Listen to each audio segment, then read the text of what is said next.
Hello everyone! Today we're going to talk about those medieval stories your history teachers dismissed as folklore, superstition, or people drinking way too much dirty water. You know when you tell something absurd that happened to you and everyone gives you that face like, yeah right, and the Pope just sent me a WhatsApp. Well, turns out the Middle Ages were full of people living exactly those kinds of situations, just without smartphones to film them. So, before we dive into this collection of yes, this really happened, you can check the documents. Take a moment to like the video and subscribe to the channel. But only if you actually enjoy what I do here. Like, if you're the kind of person who enjoys history told by someone who doesn't sound like they swallowed a Latin dictionary, you're going to fit right in. And tell me in the comments where you're watching from and what time it is there. It's always fascinating to find out there are people awake at 3 a.m. watching stories about folks who died 500 years ago. You're the real heroes of this story.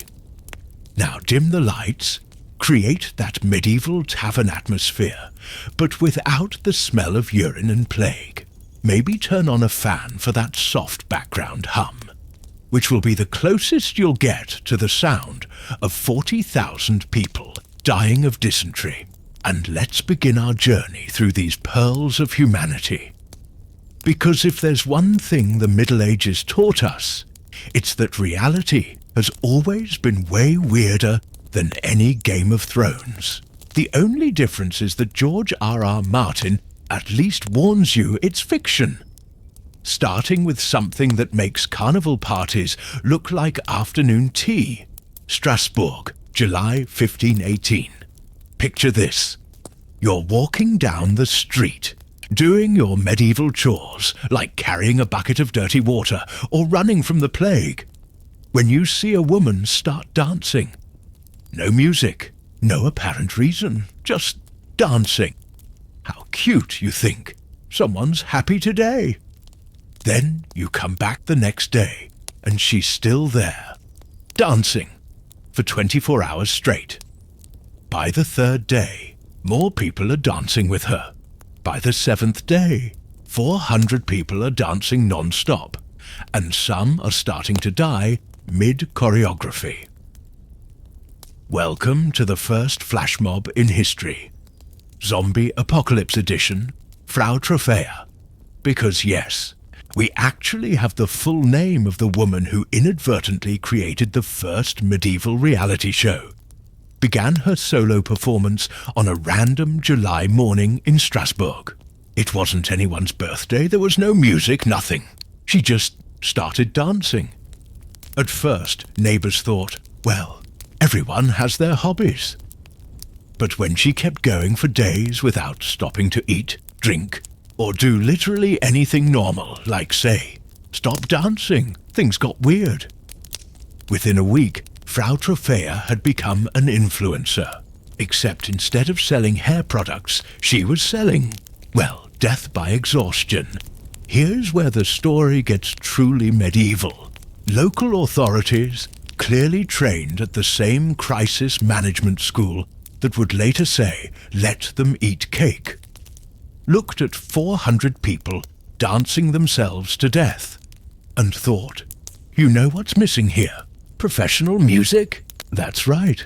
They hired musicians and built a stage. It's like today, if the city saw a crowd jumping off a building and decided, let's build them a better platform to jump from.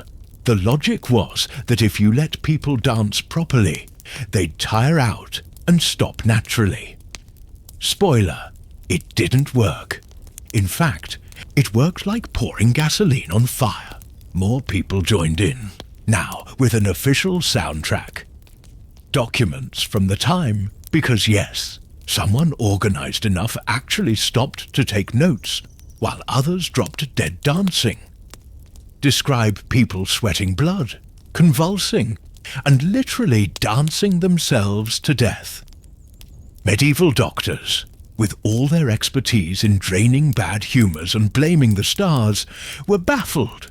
Some suggested demonic possession. Others went with too much hot blood. One or two got creative and blamed the moon phase. Modern science has cooler theories. Ergotism, poisoning from a fungus that grows on rye, can cause hallucinations and involuntary movements. It's like natural LSD, except instead of seeing pretty colours, you dance till you die.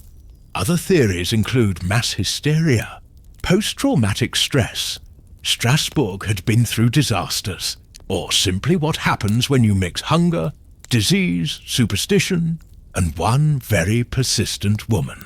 Plot twist: this didn't happen just once. In 1374, entire cities along the Rhine River were hit by the same dancing epidemic. Aachen, Cologne, Metz all had their own outbreaks of people dancing themselves to death. It was like medieval Europe had discovered a very specific, very lethal TikTok trend. Some cities went as far as banning public dancing. Others built special hospitals for afflicted dancers. Imagine trying to explain that to someone today. Yes, we had to build hospitals for people who couldn't stop dancing.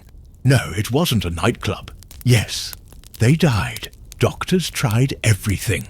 Leeches, because leeches always. Prayers, because clearly God was stress-testing their patients. Cold baths, special diets, and my personal favourite, choreographed exorcism. Some doctors even recommended more dancing. The theory was you needed to dance the demon out. Kind of like curing alcoholism by drinking more. Others suggested pilgrimage. Walk 200 kilometers to a shrine. That'll fix your compulsion to move. The irony was lost on everyone. The Strasbourg epidemic lasted about a month. Gradually, people stopped dancing. Some because they recovered, others because they died, and a few because someone finally had the revolutionary idea of taking the musicians off the stage. Frau Trophea, our patient zero, survived. Records say she stopped dancing after being taken to a shrine dedicated to St. Vitus, the patron saint of dancers, in an irony Dan Brown couldn't make up. Strasbourg learned its lesson and absolutely nothing. 30 years later, they had another smaller outbreak, because apparently no one connected hiring musicians for people dying of dancing with bad idea. The 1518 event was thoroughly documented because it happened in a city with good scribes, at a time when keeping records was trendy. We have names, dates, medical notes, official correspondence, everything a modern historian needs to confirm that yes, this really happened, and the lesson: next time you see a flash mob, maybe don't join in. It might not be just innocent fun. It could be the start of an epidemic that ends up in history books as that time 400. People decided to dance themselves to death because one woman couldn't. Stop. Because nothing says medieval solution like hiring professional musicians for a medical problem. If you think this is strange, wait until you meet our next character. A guy who turned psychological terror into a military strategy. Vlad III of Wallachia had a problem. The Ottoman Empire wanted to turn his country into a Turkish province. The solution he came up with was to impale 20,000 people in a demonstration that maybe they should pick a different country to invade. It worked. Temporarily. It also proved there's a difference between effective and morally acceptable that Vlad chose to completely ignore. Welcome to the world of someone who turned sadism into a military strategy. Vlad Tepes, which literally means Vlad the Impaler, because in the Middle Ages they didn't waste time with euphemisms, was born in 1431 into a family where complicated would be putting it mildly. His father was a member of the Order of the Dragon, dedicated to fighting the Ottomans. Vlad grew up surrounded by enemies and apparently developed a very specific solution to that. At age 12, he and his brother were sent as guests to the Ottoman court. Guests here meaning political hostages to make sure Daddy didn't mess around. Vlad spent 4 years learning Turkish military tactics, Byzantine politics, and apparently picking up some ideas on execution methods that he would later apply with excessive enthusiasm. It was a cultural exchange gone wrong for everyone except Vlad. When he took the throne of Wallachia in 1456, he faced a tough military situation. Small army, surrounded territory, enemies in every direction.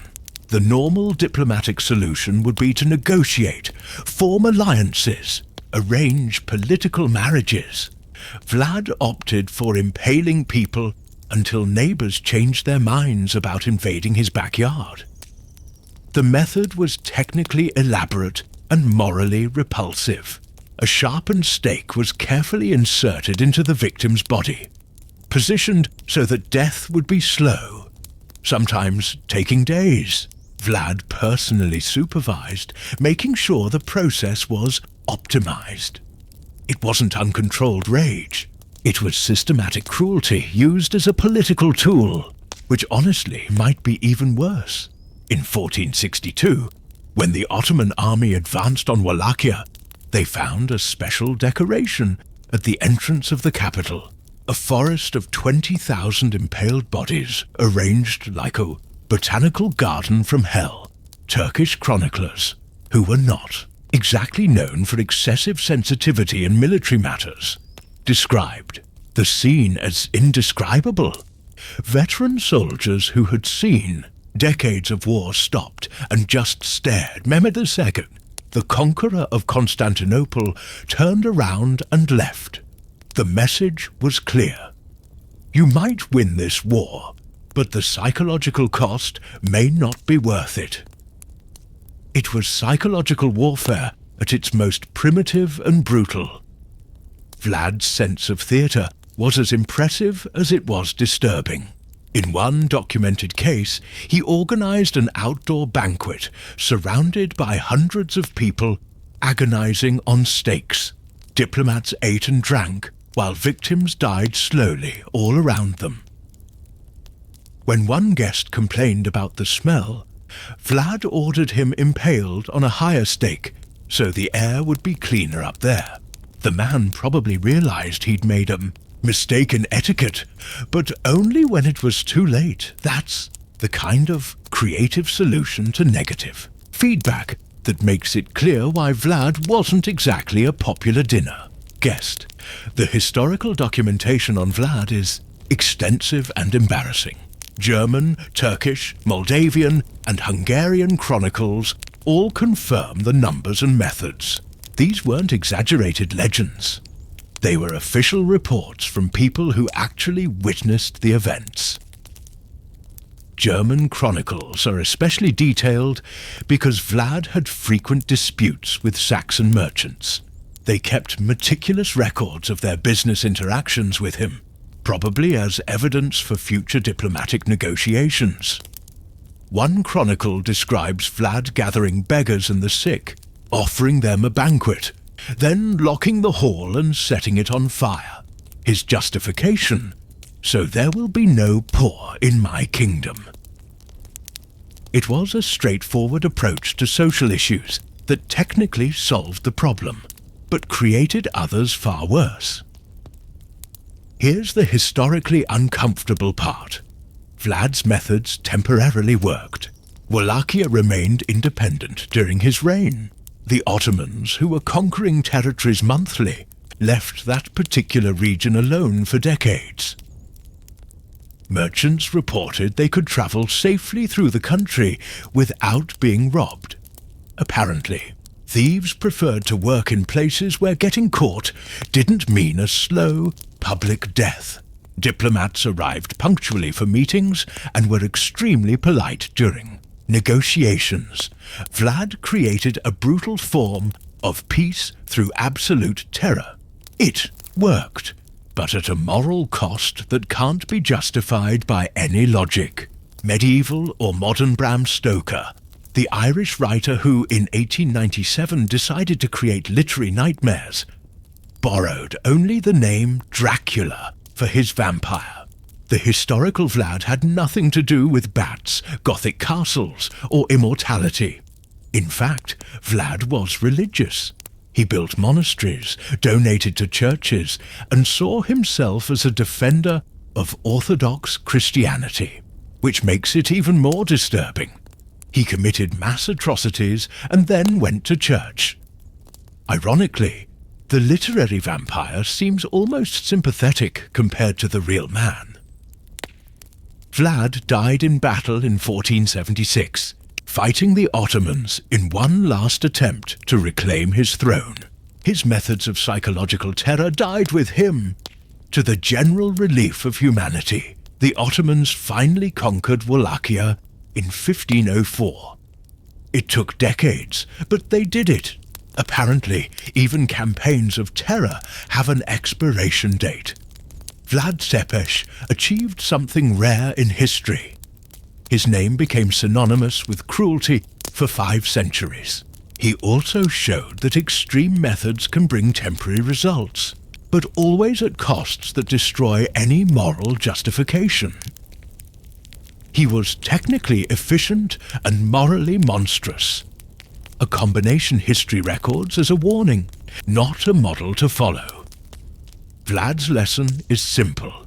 There are victories that cost the conqueror their soul. He saved Wallachia from Ottoman rule by piling up corpses until his enemies gave up. Functional, temporarily. Justifiably? Absolutely not. In the end, Vlad became more famous for the 20,000 people he tortured to death than for the country he defended. Which makes sense. When you kill more people than some epidemics, that tends to dominate the historical conversation. And since we're on the subject of questionable methods that worked, time to talk about warriors who figured out how to hack their own brains. Picture the scene. You're a 9th century Irish monk, minding your own business, organizing manuscripts, when suddenly a hairy, half-naked guy shows up, biting his own shield and making noises even a rabid dog wouldn't. He's clearly having some kind of collective psychotic break, along with 50 other equally unhinged guys. Your first thought is, well, this is clearly the work of the devil. I'll just note in the records that the Norse have unconventional methods. Plot twist, these guys weren't possessed. They were working. For 3 centuries, Viking warriors developed what we might call the first anger management therapy in history. Except instead of controlling anger, they turned it into a military tool. They literally learned how to switch off fear and pain when needed. The result? Soldiers who went into battle with the mindset of a doped pit bull, the pain sensitivity of a corpse, and the subtlety of a hurricane with an axe. The word berserker comes from bearsark, bear skin. Some historians prefer bearsark, bare chest, since many went to war practically in underwear.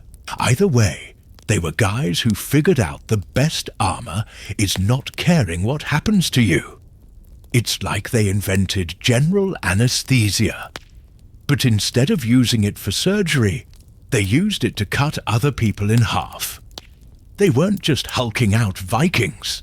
They were military specialists who turned nervous breakdowns into combat strategy. Harald Fairhair, the first king of a unified Norway, whose hair was apparently his main claim to fame, kept an entire personal guard made up of berserkers. Imagine the recruitment ad, looking for people with an easy time entering temporary psychotic states, previous experience with extreme violence, and willingness to die spectacularly. Health plan not included because you won't feel pain. Anyway, the Icelandic sagas, basically the medieval.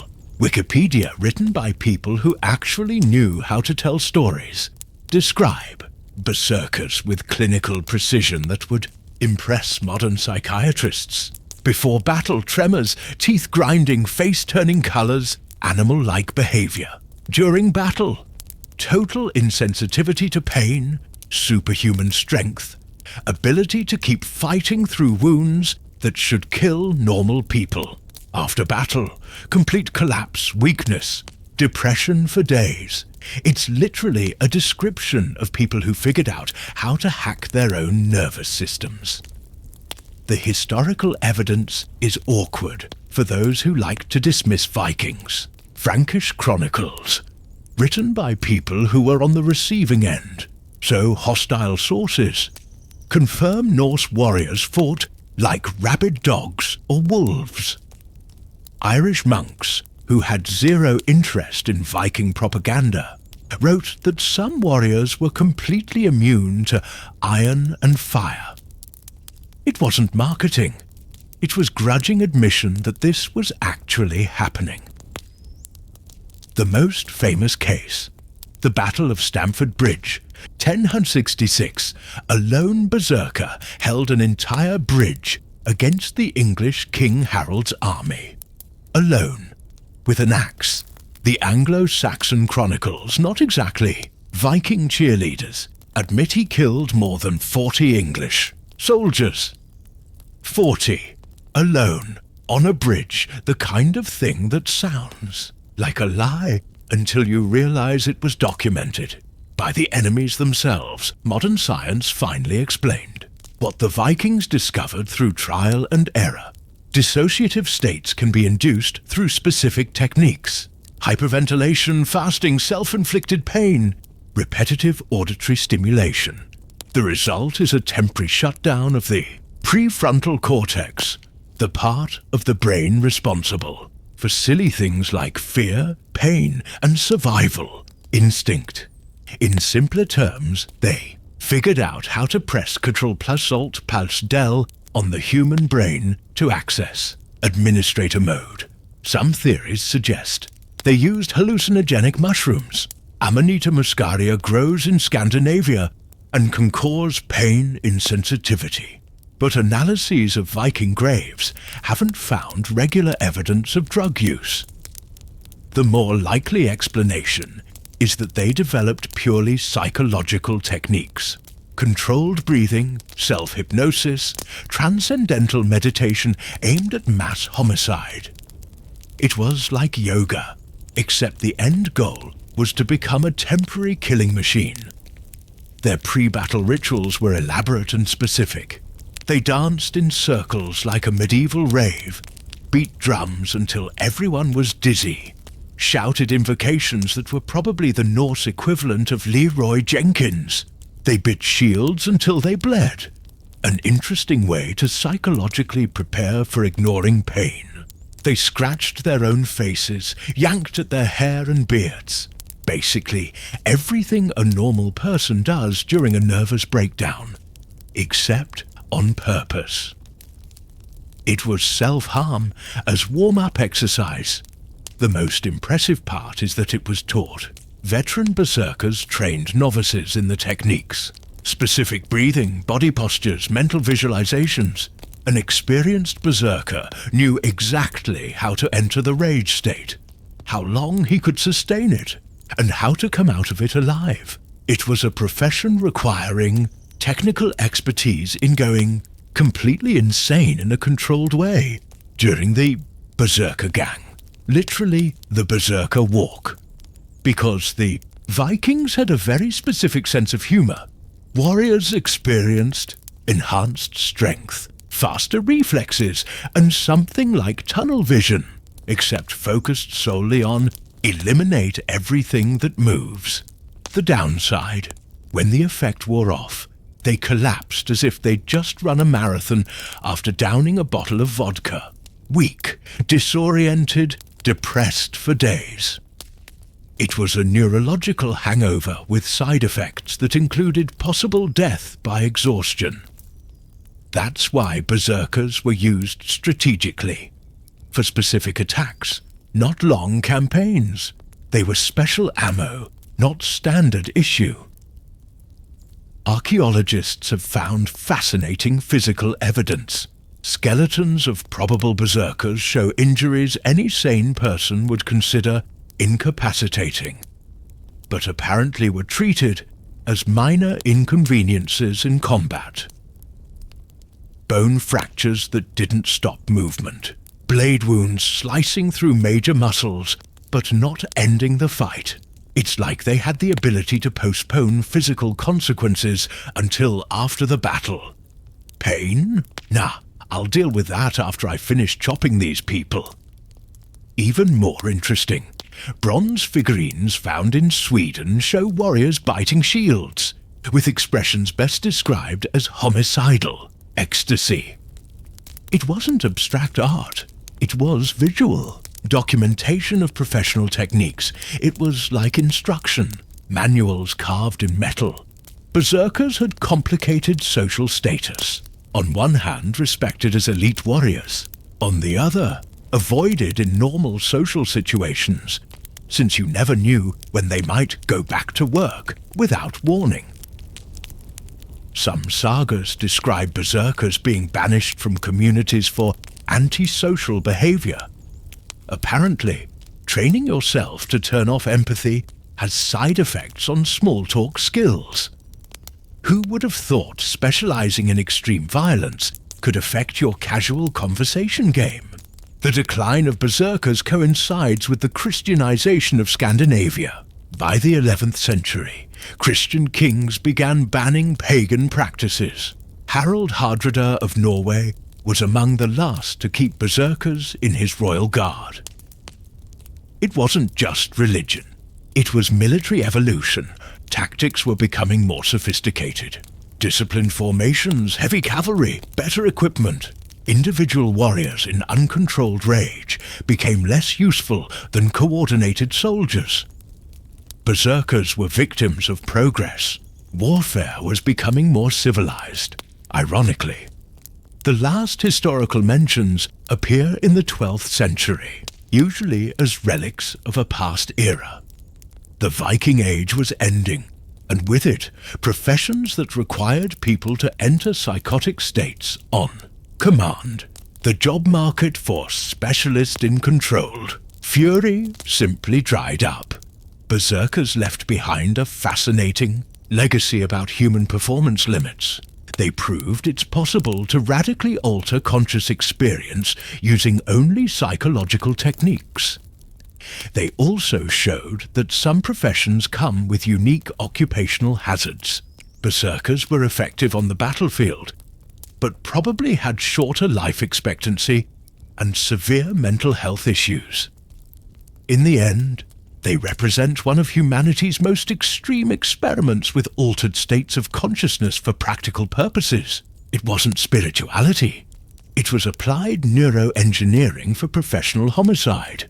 The most impressive part, they pulled it off 1,000 years before anyone knew what a neuron was, just through empirical observation and a reckless willingness to try dangerous stuff. They hacked the human brain using nothing but willpower and Nordic creativity. And now, if you thought psychotic warriors were strange, wait until you hear about the time thousands of children decided they could reconquer Jerusalem, armed only with faith and youthful optimism. In 1212, Europe came up with one of the most touching and simultaneously disastrous ideas of the Middle Ages. Let children solve the problem of the crusades that adults had been failing at for decades. What could go wrong? Everything. Literally everything. For centuries, this story was treated as pious legend or anti-crusade propaganda. Children marching off to free Jerusalem through the power of faith? Obviously a medieval exaggeration. The kind that also includes dragons and unicorns. Except no, the children's crusades really happened. 2 of them actually, and they were just as disastrous as any sensible person could have predicted, which apparently didn't include most adults in 13th century Europe. The difference between myth and reality? Reality was much worse than any legend could have invented. It all started with Stephen of Cloyes, a 12-year-old French shepherd who had what today we'd call a questionable start-up idea. In May 1212, Stephen claimed that Jesus Christ had personally appeared to him and asked him to lead a new crusade. Not a normal crusade with soldiers and military strategy. A crusade of pure children who would retake Jerusalem through the power of innocence and faith. It's the kind of plan that sounds inspiring until you think about logistics. Stephen wasn't just a little boy with visions. He was a little boy with visions and natural talent for medieval marketing. He began preaching in French towns, drawing crowds and convincing other kids to join his holy mission. The pitch was simple and seductive. Adults had failed at the Crusades because they were corrupt sinners. Innocent children could accomplish what veteran soldiers could not. The sea would part for them just as it had for Moses, allowing them to walk dry to the Holy Land. It was the perfect pitch for an audience that still believed in fairy tales. Meanwhile, in Germany, another boy named Nicholas had a similar idea. Coincidence? Probably. Big historical disasters often come in pairs, as if the universe wanted to make sure the lesson really stuck. Nicholas gathered about 30,000 followers, a number modern historians consider possible, though likely inflated in medieval chronicles. Still, it meant thousands of German children marching toward the Mediterranean. It was as if all of Europe suddenly decided outsourcing. Foreign policy to preteens made sense. The historical documentation of these crusades comes from multiple contemporary sources. Chronicles of Alberic of Trois-Fontaines, the Annals of Marbach, reports from French abbots, all confirm that thousands of children really left their homes to liberate Jerusalem. This wasn't folklore invented centuries later. It was a humanitarian disaster documented in real time by people trying to figure out what on earth was happening. The most impressive part is that many adults supported the idea. Parents let their kids leave. Religious authorities gave blessings. Entire communities organized to help the Holy Crusades. It was as if adult rationality had gone on collective vacation. The French crusade reached Marseille, expecting the sea to part. Stephen had promised the waters would divide, opening a dry path to the Holy Land. Thousands of children arrived on the coast and waited and kept waiting. The sea, apparently, hadn't received the memo about the planned miracle. After a few days of awkward waiting, it became obvious the Mediterranean wasn't going to cooperate. Some kids went home, probably with very interesting explanations for their parents. Others stuck around, not knowing what to do. That's when Hugh the Iron and William the Pig, two merchants, showed up offering free transport across the sea. Out of Christian generosity, of course. Definitely not because they had other plans for a shipment of gullible children. Spoiler, they had other plans. The German crusade faced different but equally predictable problems. To reach the Mediterranean, the children had to cross the Alps. In summer, with no proper equipment, no adequate supplies, no responsible adults. Basically a medieval survival reality show. Except no one had explained the rules to the contestants. Thousands of German children died crossing the Alps. Hunger, exhaustion, disease, accidents in the mountains. All things any experienced adult knew could happen, but apparently no one mentioned to the 12-year-old organizers. Those who made it to the other side found out the Mediterranean world wasn't exactly waiting for them with open arms. Here comes one of the most disturbing twists. The word pueri in Latin. Chronicles can mean both children and poor people. Some modern historians suggest the Children's Crusades may actually have been movements of poor adults. Not literally children, but this interpretation has problems. The chronicles are specific about ages, childlike behaviors, and the shock contemporaries felt at their youth. Plus, movements of poor adults were common at the time. They didn't need to be disguised as crusades of children. The most likely explanation: they really were child-led crusades, with some poor adults tagging along, which makes it even more tragic. The fate of the children who boarded Hugh the Iron and William the Pig's ships is documented in later sources. 2 of the 7 ships sank immediately in the Mediterranean, killing all the children aboard. The other 5 reached North Africa, where the surviving children were sold as slaves in Muslim markets.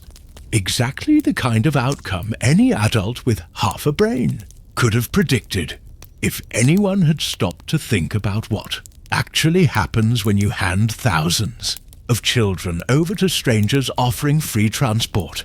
The German children who survived the Alpine crossing faced similar fates. Some were sold into slavery, others forced into prostitution. Many simply disappeared from historical records. The kind of ending that confirms why the Middle Ages have such a questionable reputation when it comes to child welfare decisions. Pope Innocent III, upon hearing about the Crusades, was simultaneously impressed and horrified. Impressed by the pure faith of the children, horrified by the practical results. He officially dissolved both crusades and ordered the surviving children to return home. It was an official response that came far too late to make any real difference. To you, Children's Crusades represent one of the most disturbing episodes of medieval history, where a combination of religious fervor, social desperation, and unscrupulous opportunists created a tragedy that shocked even an age accustomed to violence. They also demonstrate that medieval children could be incredibly persuasive when it came to mobilizing crowds. Stephen of Cloyes and Nicholas accomplished something many adult leaders failed at: creating mass movements based purely on personal charisma. Too bad, charisma doesn't solve logistical problems. The modern lesson is uncomfortable. Genuine enthusiasm and good intentions don't replace competence, planning and responsible adult supervision. The Children's Crusades were an extreme example of what happens when idealism meets reality without proper preparation.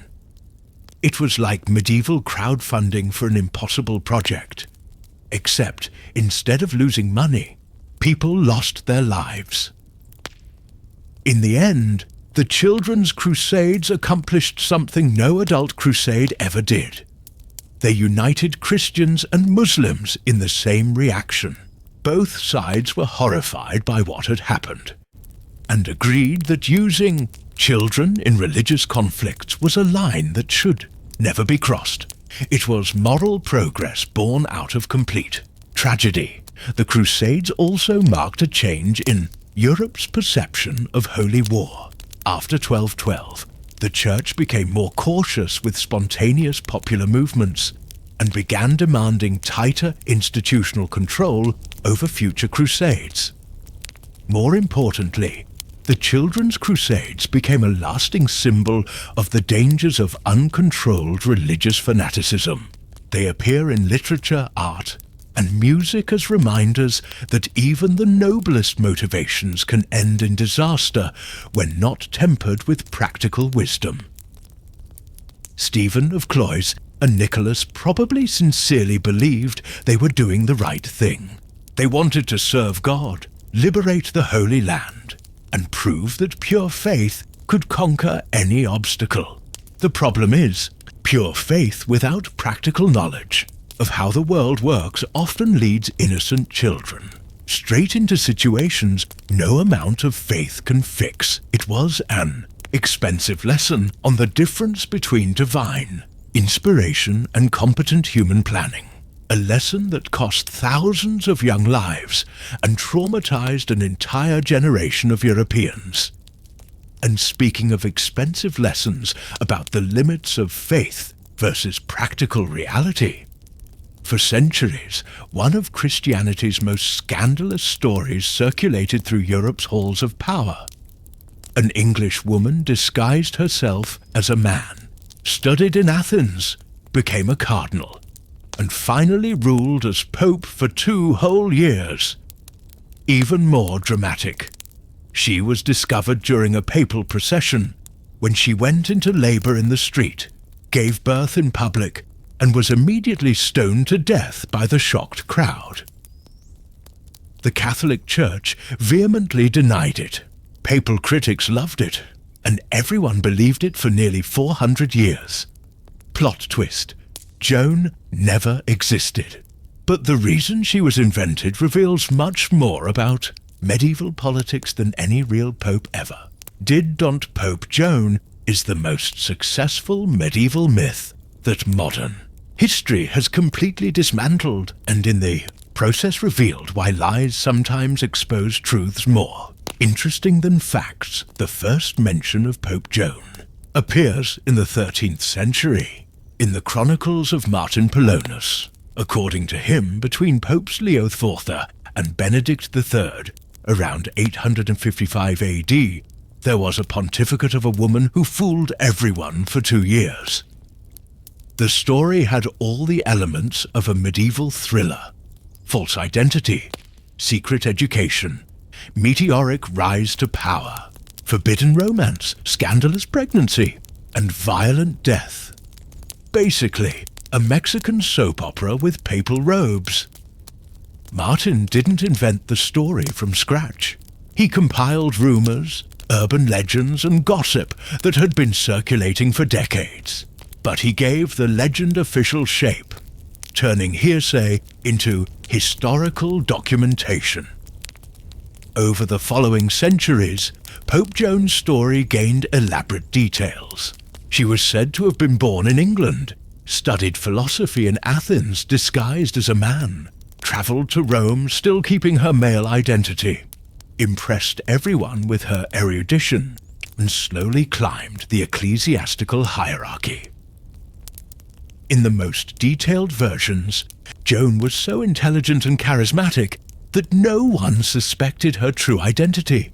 She debated theology with leading intellectuals, ran papal business competently, and was widely respected by the faithful.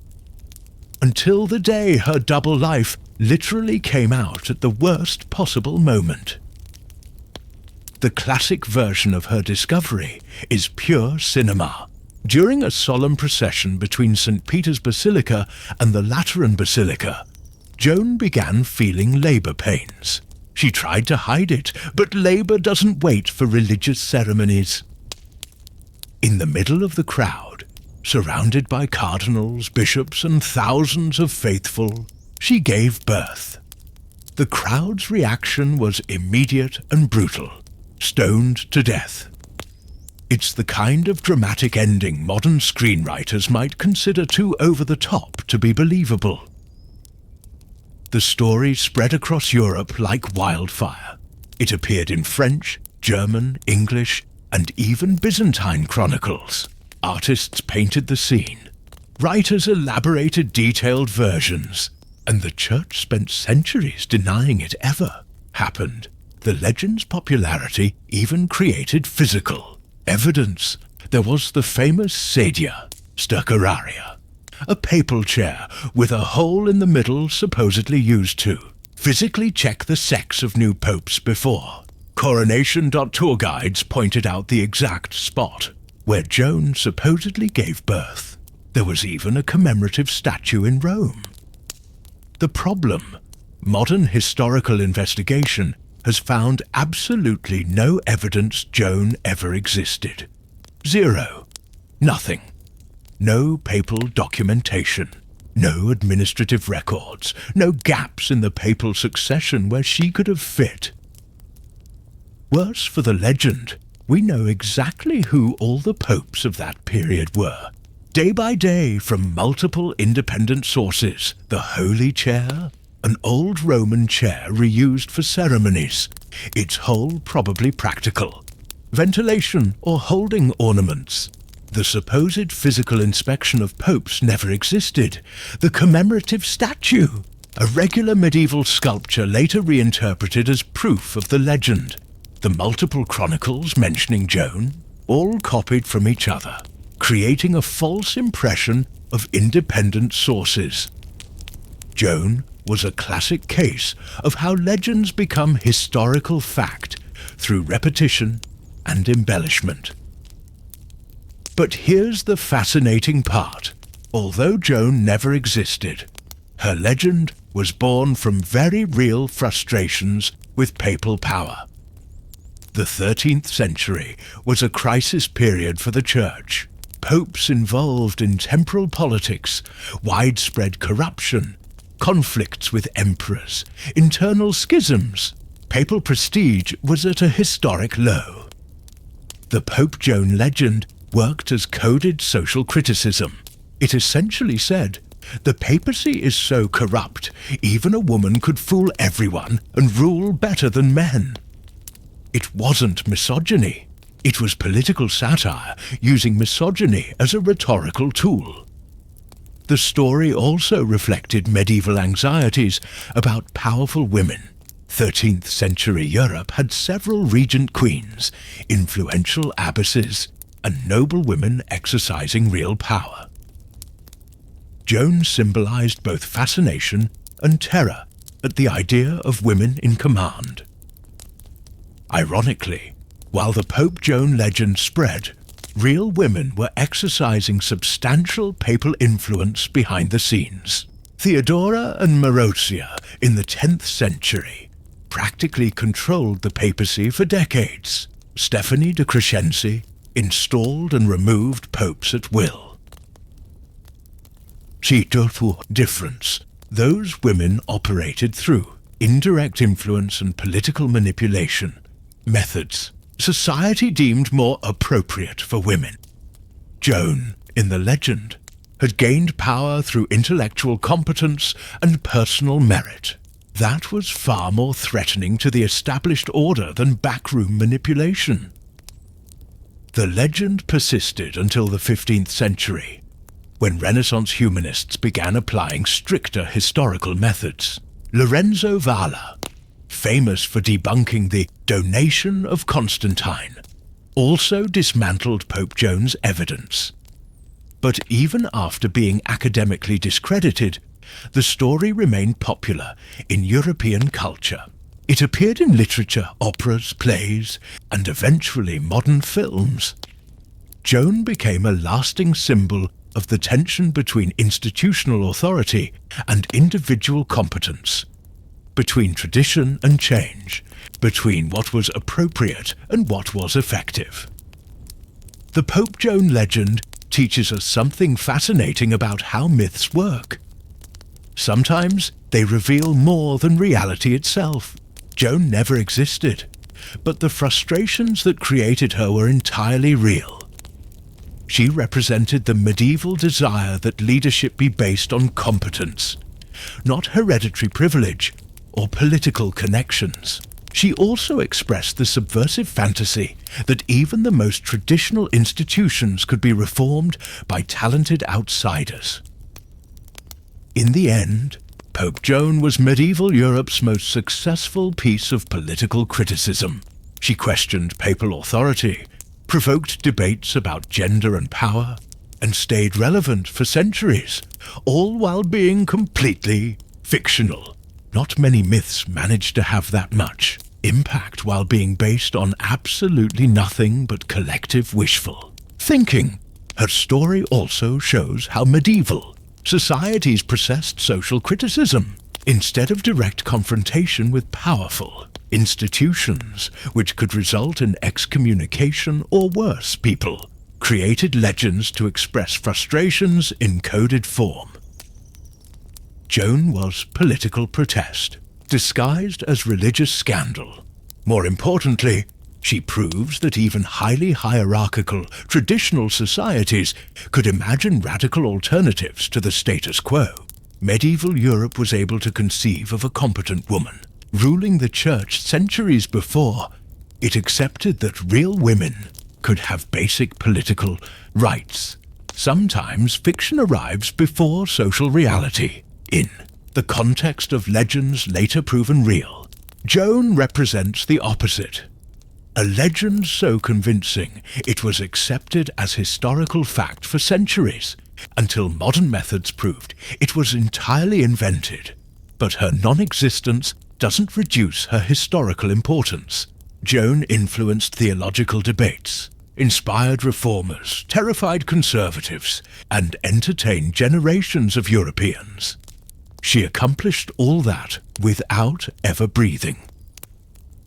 It's a fascinating lesson about the power of stories. Sometimes invented tales have more social impact than real events, because they express collective desires and fears that reality can't articulate.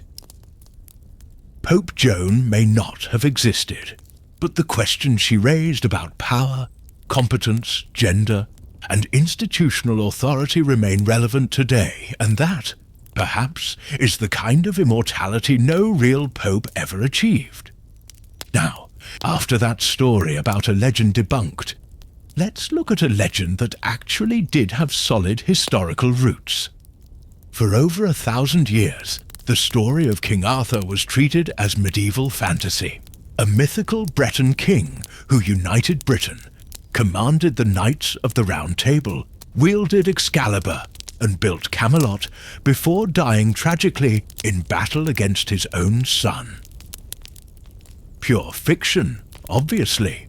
Fairy tales to entertain bored medieval nobles who had too much free time and no Netflix. Except, maybe not entirely fiction. Modern archaeology has uncovered something inconvenient for those who like to dismiss Arthur as total fantasy. Beneath all the layers of medieval romance, cinematic magic, and Disney merchandising lies a stubbornly plausible historical core. There probably was a 6th century Breton military leader who inspired the whole cultural mess. The difference is the real Arthur was far less Photoshop and far more post-apocalyptic survival. The first problem with Arthur is that everyone knows things about him that were invented centuries later by people who never set foot in Britain. The Round Table, a French invention from the 12th century. Apparently the French thought furniture was crucial to heroism. Camelot, created by writers who needed a glamorous backdrop for their courtly love stories. The Arthur of early sources was a desperate warrior trying to keep civilization from completely collapsing. He had no fairy tale castle, no knights in detergent commercial armor, and certainly no time to arrange his dining room decor. He had more urgent problems, like stopping Saxon barbarians from turning Britain into a Germanic colony. The earliest mention of Arthur comes from Gildas, writing around 540 AD. Gildas doesn't mention Arthur directly, probably because he was too busy lamenting Rome's collapse to gossip about local heroes. But he does describe the Battle of Mons Badonicus, where the Britons finally managed to stop being beaten long enough to win a decisive victory. Later sources credited that victory to a guy named Arthur Gildas, was writing only decades after the events. Not legend, post-traumatic journalism. The first explicit mention of Arthur appears in Nennius's Historia Brittonum, 830 AD. Nennius describes Arthur not as a king, but as Dux Bellorum, a war leader who assisted several Breton kings when they needed someone competent not to die in battle. Basically, Arthur was post-Roman Britain's freelance military consultant. When you had Saxon problems, you called Arthur. The Annales Cambriae, 10th century, give two key dates. 516 AD, Battle of Badon, Arthur's victory, and 537 AD, Battle of Camlan, where Arthur and Medraut fell. Apparently, Arthur had a 20-year military career before dying in civil war. Exactly the kind of anticlimactic ending Hollywood avoids, but historically plausible. Documentary evidence paints a consistent picture. A Breton war leader active between 490–540 AD, specialized in not letting Saxons kill everyone, eventually killed by fellow Britons. Not glamorous, but exactly the kind of biography that makes sense in 6th century collapse. Archaeology offers evidence both exciting and frustrating.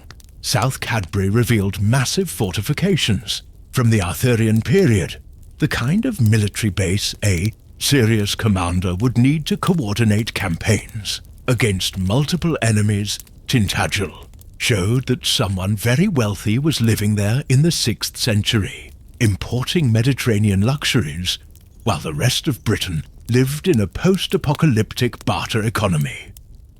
Not proof it was Arthur, but confirmation that powerful Britons lived in the right place at the right time. Irritating circumstantial evidence for those who'd rather dismiss it all as fantasy. The historical context makes the real Arthur far more impressive than the cinematic one. Post-Roman Britain was a live disaster movie. Collapsed administration, destroyed economy, invaders everywhere, and most local leaders dead, fled, or collaborating. Arthur, as far as we know, organized effective resistance for decades. That required being general, politician, diplomat, and logistician all at once, while, literally in constant warfare, it's the kind of multitasking that would give any modern CEO a nervous breakdown. Geoffrey of Monmouth ruined it all in 1136 with his Historia Regum Britannia. Geoffrey took the post-Roman warrior of early sources and turned him into a full-blown medieval king, complete with court, continental conquests, and operatic death. Geoffrey was doing political propaganda disguised as history, trying to give the Normans, recent conquerors of England, a heroic genealogy that legitimized their rule over the Britons. See, you're being ruled by the heirs of glorious King Arthur. It was medieval spin-doctoring that worked so well, it became the official version for centuries. The 12th and 13th century French made Geoffrey's version even more romantic. Chrétien de Troyes invented Lancelot and the Round Table. Others added the Grail, elaborate chivalric codes, and romantic subplots that would make a Brazilian soap opera look realistic. Ironically, the French created the definitive version of a Breton hero to entertain audiences who were actively colonizing Breton territories. It's like Hollywood making an epic about native American heroes to entertain European settlers. The historical Arthur probably spun in his grave if he knew he became a symbol of French courtly chivalry, but evidence suggests there really was an exceptional Breton war leader who temporarily delayed Saxon conquest of Britain. His victories were significant enough to be remembered in oral traditions for centuries. But the Arthur of legend, perfect king of Camelot, is mostly medieval fan fiction written by authors trying to sell books to nobles with money and power fantasies. It's the difference between a desperate general fighting for civilizational survival and a medieval influencer created to monetize aristocratic nostalgia. The real Arthur achieved something rare, temporarily reversing the course of massive historical change. For a few decades, he saved fragments of Romano-British civilization from complete extinction. He couldn't save his world. No one could. But he bought time, which in the context of civilizational collapse was a minor miracle. The literary Arthur represents something else. The medieval fantasy of perfect leadership. The ideal king ruling through pure justice, surrounded by equally ideal subordinates, dedicated to the highest moral principles. A powerful fantasy that ignores how power really works, but has influenced how people think about leadership for 1,000 years. In the end, both Arthurs are real in different ways. One existed and fought real battles. The other exists culturally and sells licensed products. The Arthurian legend teaches us something about how stories work. Sometimes they become more economically important than the original events. The historical Arthur saved some territories for a few decades. The cultural Arthur created a multi-billion-dollar industry. The search for the real Arthur also reveals our psychological need for heroes rooted in history. We want our icons to have factual credibility, but we also want them to transcend human limitations. Arthur resolves this tension by being both plausible and impossible, historical and mythical, documented and magical. It's 1,500-year-old marketing that still works flawlessly well. Now that we've talked about a hero who maybe existed, let's move on to something that definitely existed and terrified Europe for centuries. The Middle Ages had a very specific way of dealing with social anxiety. Collective outbreaks of completely bizarre behavior that left everyone wondering whether the world really was ending, or if it was just a normal Tuesday in the 14th century. For hundreds of years, these epidemics were treated as evidence of demonic possession, supernatural curses, or simply proof that medieval Europeans didn't have much to do besides going crazy in groups. Turns out they were very real psychological phenomena, very well documented and much more fascinating than any supernatural explanation. The difference between myth and reality? Reality was simultaneously more scientific and much more disturbing than any theory about demons. Tarantism in southern Italy is one of the most long-lasting documented examples of mass hysteria. For centuries, people in Puglia were supposedly bitten by a venomous tarantula that made them dance uncontrollably until the right music and dancing cured them. The problem is that the local tarantula isn't venomous, and the victims always knew exactly what kind of music they needed to hear to be cured. It's as if the spider had very specific musical preferences and detailed treatment protocols. Tarantism crises followed predictable patterns. They usually happened in summer, affected mostly young women from poor families, and always resolved after the whole community organized musicians, dancers, and a party that lasted for days. Coincidentally, these parties happened precisely at the time of year when there was little agricultural work and everyone was dying of boredom.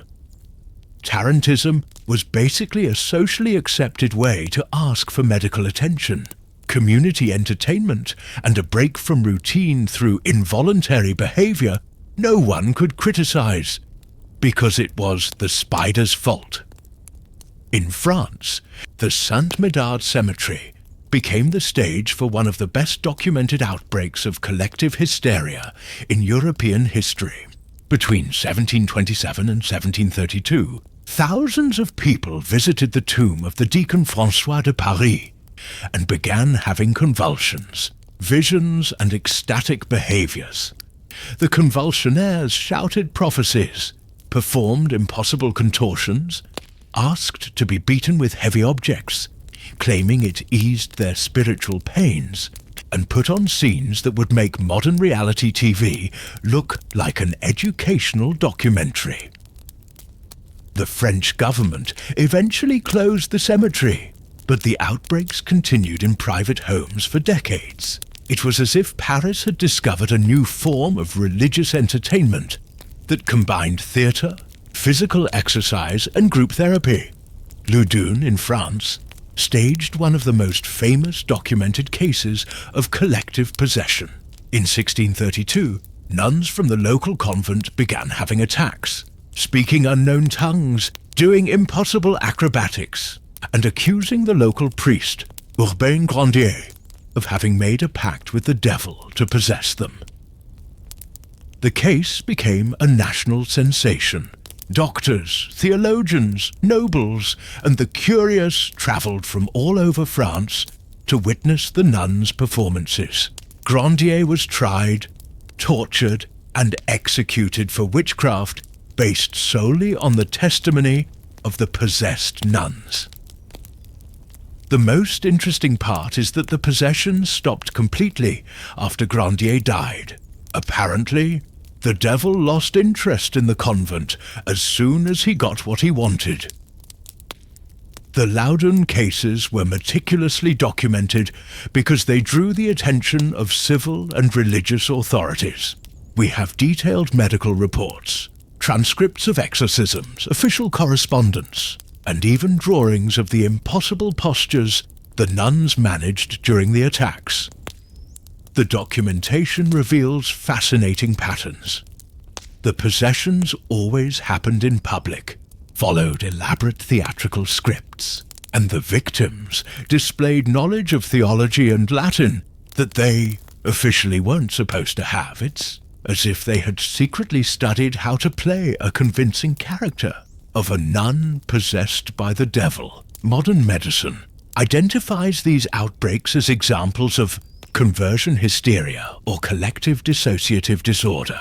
Extreme stress, social repression, collective trauma, and group suggestion can create very real physical and behavioral symptoms that look supernatural. The most fascinating thing is that these phenomena follow specific cultural patterns. In medieval Italy, people danced their crises. In religious France, they had mystical visions. In Protestant communities, they spoke in tongues, so collective unconscious apparently adapts its symptoms to local cultural expectations. Medieval outbreaks of possession and dance generally occurred during periods of intense social stress, wars, plagues, economic crises, religious tensions. They functioned as pressure valves for communities that had no other way to process collective trauma. It was involuntary group therapy for societies that had no concept of mental health. The most common pattern was community under stress. An influential person has an episode. Others begin to imitate. Authorities step in with elaborate rituals. The crisis gradually resolves. Everyone goes back to normal until next time. It was as if medieval communities had developed a natural cycle of collective catharsis via involuntary theatre. Medieval treatments for possession were elaborate and inadvertently psychologically effective. Public exorcisms, pilgrimages, purification rituals, healing festivals all involved intense community attention, social support, and structured cathartic experiences. It was psychotherapy disguised as religious ritual. What's most impressive is that these treatments often worked.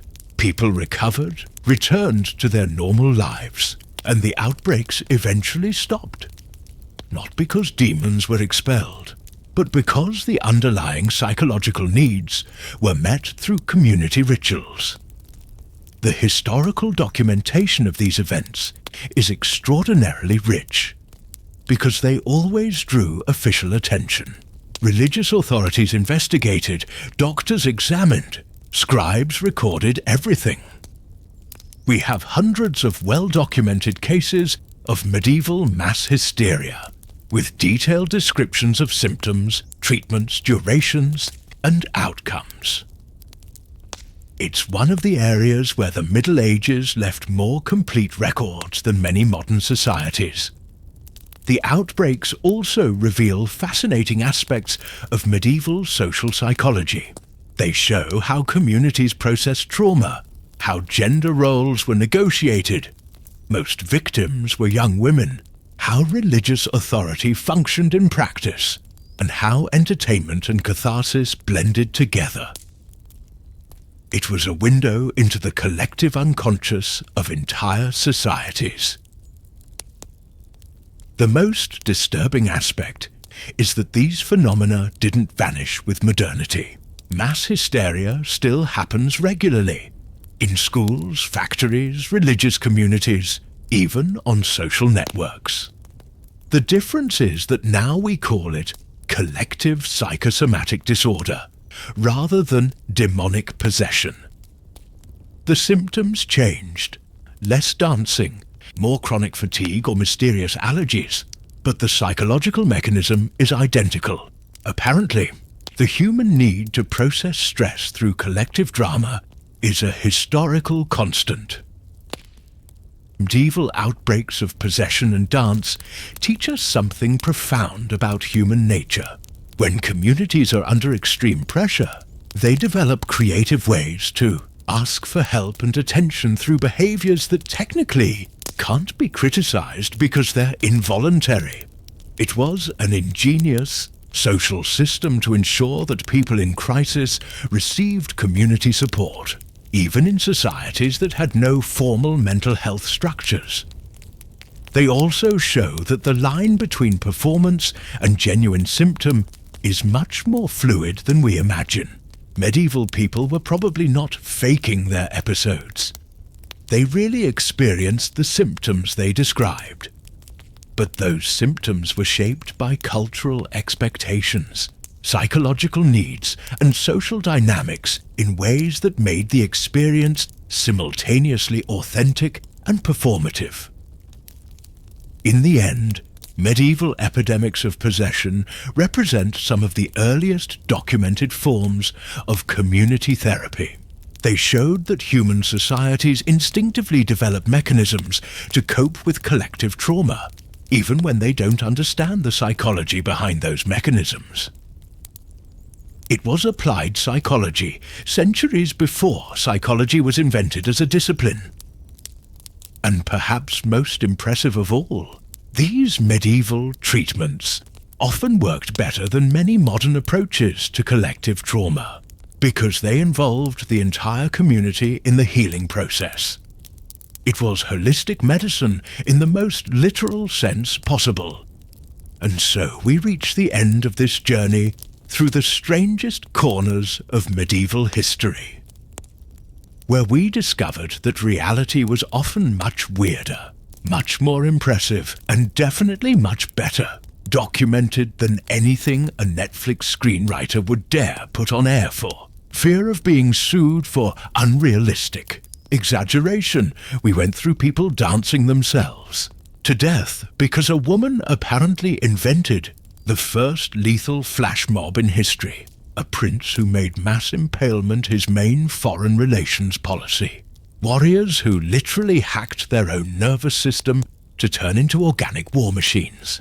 Children who decided they could reconquer Jerusalem using nothing but faith and non-existent logistics. A completely fictional pope who managed to influence real politics for centuries, which is more than many real politicians ever accomplish. A king who may or may not have existed, but definitely created one of the most profitable brands in history, and entire communities that invented group therapy by pretending to be possessed by demons. If you were expecting the Middle Ages to be simpler than modern times, well, maybe it's time to revise your expectations about historical simplicity. The pattern that emerges from these stories is fascinating. The gap between medieval legend and historical fact is much smaller than we imagined, not because medieval people were more gullible than us, They just lived in a reality that was objectively more insane than ours. When your life expectancy is 35 years, if you're lucky, you spend most of your time running from a creative mix of plagues, wars, famines, and barbarian invasions, and your only reliable source of world information is rumours passed mouth to mouth by merchants who may or may not be literate. Then yes, it makes sense that things which are genuinely impossible feel only marginally stranger than a normal Tuesday. It's like living in a permanent survival reality show where the producers have a very sadistic sense of humour and unlimited budget for practical effects. The modern lesson is both comforting and disturbing. Our ancestors weren't fundamentally different from us. They reacted to stress, trauma, and uncertainty in the same basic ways we do today. The difference is that they had fewer tools to understand what was happening to them, and many more opportunities to die spectacularly while trying to figure it out. Frau Trophäa was probably having a nervous breakdown. She just didn't know there was a word for it, so her brain improvised a creative interpretation that involved dancing almost to death. The berserkers discovered techniques of altered consciousness that modern neuroscience is still trying to fully understand, using nothing but willpower and an impressive willingness to chew wooden shields. The children's crusades happened because medieval adults were just as susceptible to moral panic and collective hysteria as any modern community facing a viral crisis on Twitter. The difference is that in 1212, when thousands of people decided to do something stupid collectively, they literally walked hundreds of kilometers to do that stupid thing, instead of just posting about it. The difference is that when weird things happened in the Middle Ages, they tended to be much more, let's say, definitive, much more literally fatal, much more, oops, looks like everybody died, too bad. Vlad really did stick 20,000 people on stakes in a display of sadism that traumatized even an age accustomed to extreme violence. The assassins really did eliminate political leaders for 2 centuries, using techniques that would make MI6 agents feel inadequate. Thousands of children really did march to their deaths, because a 12-year-old had a vision, and everyone thought, well, he sounds confident, let's go with it. Viking warriors really did manage to switch off their perception of pain through a combination of willpower, breathing techniques, and a worrying amount of pre-battle self-mutilation. It was an age when the consequences of irrational behavior, religious fanaticism, or just extreme bad luck were measured in impressively tall piles of corpses, not in dramatic Twitter threads or social media cancellations. What makes these stories both fascinating and terrifying is that they show the extremes of what human beings are capable of when normal social structures collapse, never existed, or were replaced with something. That only makes sense if you've consumed medieval amounts of fermented alcohol. Vlad wasn't a supernatural monster. He was a desperate leader who looked at his foreign policy, problems, and thought, you know what? I'm going to solve this by skewering people until the neighbors are too traumatized to bother me. The berserkers weren't possessed by war gods. They were professional soldiers who figured out how to turn temporary psychotic breakdowns into a competitive advantage in the medieval military job market. The possession epidemics weren't the work of demons. They were entire communities discovering that pretending to be possessed by demons was a socially acceptable way to ask for a break from life, get free medical attention, and organize community festivals financed by the local church. That should make us feel better about our own era, right? After all, when was the last time you saw someone impale 20,000 people? or organize a flash mob that literally killed the participants, or decide that 12-year-olds should lead international military expeditions. On the other hand, these stories also reveal that many of the problems we think are uniquely modern. Mass hysteria, political manipulation through fear, religious fanaticism used as a tool of social control, opportunists exploiting humanitarian crises, young influencers convincing crowds to do questionable things are actually historical constants that have existed ever since humans discovered how to persuade other humans to do stupid things in groups. The only difference is scale, available technology, and the fact that nowadays people generally don't literally die in the process. Generally, the Middle Ages teach us something crucial about human nature. We are simultaneously more resilient and more vulnerable than we like to admit. Medieval people survived things that would mentally break most of us, but they were also broken by things we would solve today with antibiotics, GPS, and a bit of basic education about how germs work. Perhaps the most important lesson is that civilization is much more fragile and much more valuable than we imagine. The stories we explored today happened because basic social systems, education, public health, reliable communication, stable institutions, either didn't exist or had collapsed. When those structures fail, human beings improvise.